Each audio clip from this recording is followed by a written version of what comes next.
मोकू मुंशी प्रेमचंद की कहानी। मुंशी प्रेमचंद की कहानी मोकू नामक एक व्यक्ति पर आधारित है और इसका विषय मद्यपान निषेध है। सुनिए पूरी कहानी। कादिर और मोकू ताड़ी खाने के सामने पहुंचे तो वहां कांग्रेस के वॉलंटियर झंडा लिए खड़े नजर आए। दरवाजे के इधर उधर हजारों दर्शक खड़े थे। शाम का वक्त था। इस वक्त गली में पियक्कड़ों के सिवा और कोई न आता था। भले आदमी इधर से निकलते झिझकते पियक्कड़ों की छोटी छोटी टोलियां आती जाती रहती थी। दो चार वेश्याएं दुकान के सामने खड़ी नजर आती थी। आज यह भीड़ भाड़ देखकर मोकू ने कहा, बड़ी भीड़ है, वे कोई 200-300 आदमी होंगे। कादिर ने मुस्कुरा कर कहा, भीड़ देखकर डर गए क्या? यह सब हुड़ हो जाएंगे, एक भी न टिकेगा। यह लोग तमाशा देखने आए हैं, लाठियां खाने नहीं आए हैं। मोकू ने संदेह के स्वर में कहा, पुलिस के सिपाही भी बैठे हैं। ठेकेदार ने तो कहा था पुलिस ना बोलेगी। कादिर, हाँ बे, पुलिस ना बोलेगी। तेरी नानी क्यों मरी जा रही है? पुलिस वहाँ बोलती है जहाँ 4 पैसे मिलते हैं या जहाँ कोई औरत का मामला होता है। ऐसी बेफिजूल बातों में पुलिस नहीं पड़ती। पुलिस तो और शह दे रही है। ठेकेदार से साल में सैकड़ों रुपए मिलते हैं। पुलिस इस वक्त उसकी मदद ना करेगी तो कब करेगी? मोकू, चलो आज 10 हमारे भी सीधे हुए। मुफ्त में पिएंगे वह अलग, मगर हम सुनते हैं कांग्रेस वालों में बड़े बड़े मालदार लोग शरीक हैं। वह कहीं हम लोगों से कसर निकालें तो बुरा होगा। कादिर, अबे कोई कसर वसर नहीं निकालेगा। तेरी जान क्यों निकल रही है? कांग्रेस वालों किसी पर हाथ नहीं उठाते, चाहे कोई उन्हें मार ही डाले। नहीं तो उस दिन जुलूस में 10-12 चौकीदारों की मजाल थी कि 10,000 आदमियों को पीट कर रख देते। 4 तो वहीं ठंडे हो गए थे, मगर एक ने हाथ नहीं उठाया। इनके जो महात्मा हैं वह बड़े भारी फकीर हैं। उनका हुक्म है कि चुपके से मार खा लो, लड़ाई मत करो। यूं बातें करते करते दोनों ताड़ी खाने के द्वार पर पहुंच गए। एक स्वयंसेवक हाथ जोड़कर सामने आ गया और बोला, भाई साहब, आपके मजहब में ताड़ी हराम है। मोकू ने बात का जवाब चांटे से दिया।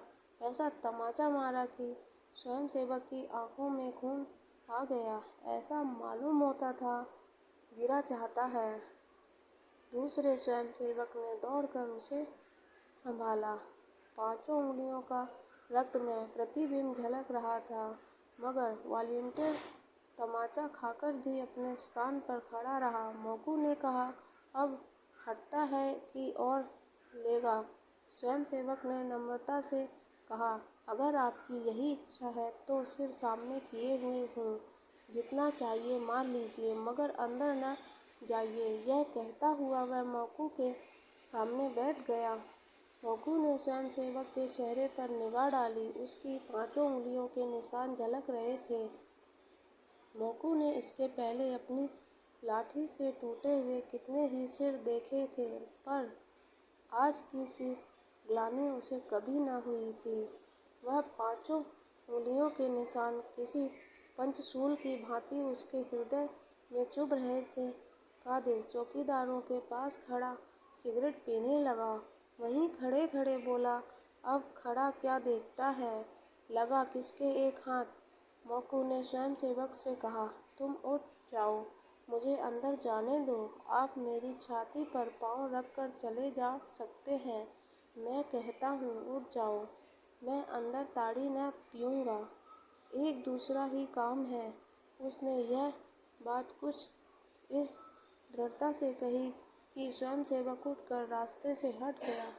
मोकू ने मुस्कुराकर उसकी ओर ताका। स्वयंसेवक ने फिर हाथ जोड़कर कहा, अपना वादा भूल न जाना।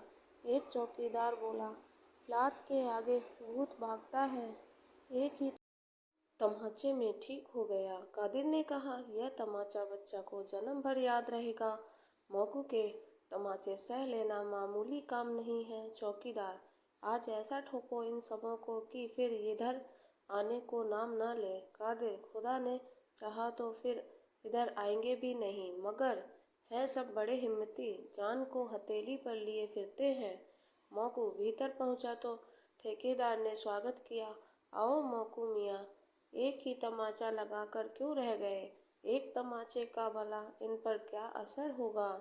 बड़े लतखोर हैं सब, कितना ही पीट लो, असर नहीं होता। बस आज सबों के हाथ पांव तोड़ दो, फिर इधर न आए। मौकू, तो क्या और न आएंगे? ठेकेदार, फिर आते सबों की नानी मरेगी। मौकू, और जो कहीं इन तमाशा देखने वालों ने मेरे ऊपर डंडे चलाए तो? ठेकेदार, तो पुलिस उनको मार भगाएगी, एक झड़प में मैदान साफ हो जाएगा। लो, जब तक एकाध बोतल पी लो। मैं तो आज मुफ्त की पिला रहा हूँ मौकू, क्या इन ग्राहकों को भी मुफ्त? ठेकेदार, क्या करता, कोई आता ही न था। सुना कि मुफ्त मिलेगी तो सब धस पड़े। मौकू, मैं तो आज न पीऊँगा। ठेकेदार, क्यों? तुम्हारे लिए तो आज ताजी ताड़ी मंगवाई है। मौकू, यूं ही आज पीने की इच्छा नहीं है। लाओ कोई लकड़ी निकालो, हाथ से मारते नहीं बनता। ठेकेदार ने लपक कर एक मोटा सोटा मौकू के हाथ में दे दिया और डंडेबाजी का तमाशा देखने के लिए द्वार पर खड़ा हो गया। मौकू ने एक क्षण डंडे को तौला, तब उछलकर ठेकेदार को ऐसा डंडा रसीद किया कि वहीं दोहरा होकर द्वार में गिर पड़ा। इसके बाद मौकूफ ने पियक्कड़ों की ओर रुख किया और लगा डंडों की वर्षा करने। न आगे देखता था न पीछे, बस डंडे चलाए जाता था।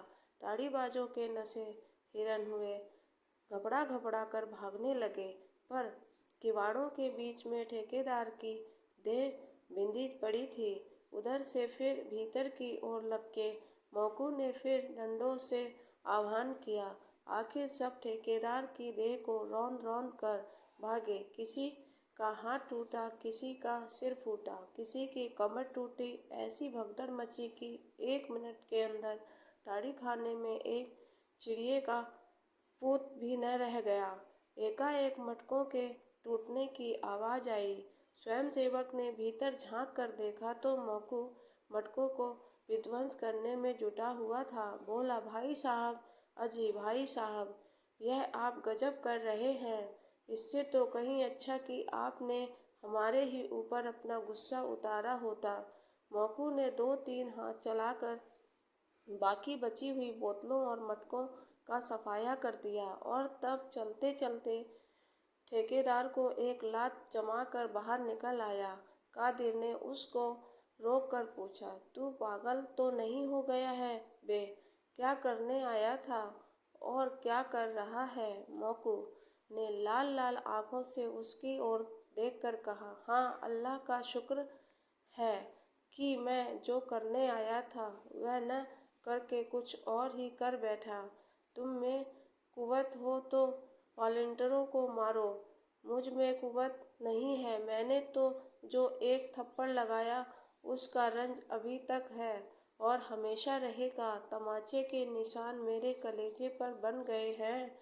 जो लोग दूसरों को गुनाह से बचाने के लिए अपनी जान देने को खड़े हैं, उन पर वही हाथ उठेगा जो पापजी है, कमीना है, नामर्द है, मौकू फिसादी है, लठैत गुंडा है, पर कमीना और नामर्द नहीं है। कह दो पुलिस वालों से चाहे तो मुझे गिरफ्तार कर ले। कई तड़ीबाज खड़े सिर सहलाते हुए उसकी ओर सहमी हुई आंखों से ताक रहे थे। कुछ बोलने की हिम्मत न पड़ती थी। मौकू ने उनकी ओर देखकर कहा, मैं कल फिर आऊँगा। अगर तुम में से किसी को यहाँ देखा तो खून ही पी जाऊँगा। जेल और फांसी से नहीं डरता। तुम्हारी भलमनसी इसी में है कि अब भूल कर भी इधर न आना। यह कांग्रेस वाले तुम्हारे दुश्मन नहीं हैं, तुम्हारे और तुम्हारे बाल बच्चों की भलाई के लिए ही तुम्हें पीने से रोकते हैं। इन पैसों से अपने बाल बच्चों की परवरिश करो, घी दूध खाओ। घर में तो फाके हो रहे हैं, घर वाली तुम्हारे नाम को रो रही है और तुम यहाँ बैठे पी रहे हो। लानत है इस नशेबाजी पर। मोकू ने वहीं डंडा फेंक दिया और कदम बढ़ाता हुआ घर चला। इस वक्त तक हजारों आदमियों का हुजूम हो गया था। सभी श्रद्धा, प्रेम और गर्व की आंखों से मोकू को देख रहे थे। आपको यह कहानी पसंद आई है तो कृपया लाइक, शेयर और सब्सक्राइब करें। हमारे चैनल से जुड़े रहने के लिए आपका बहुत बहुत धन्यवाद।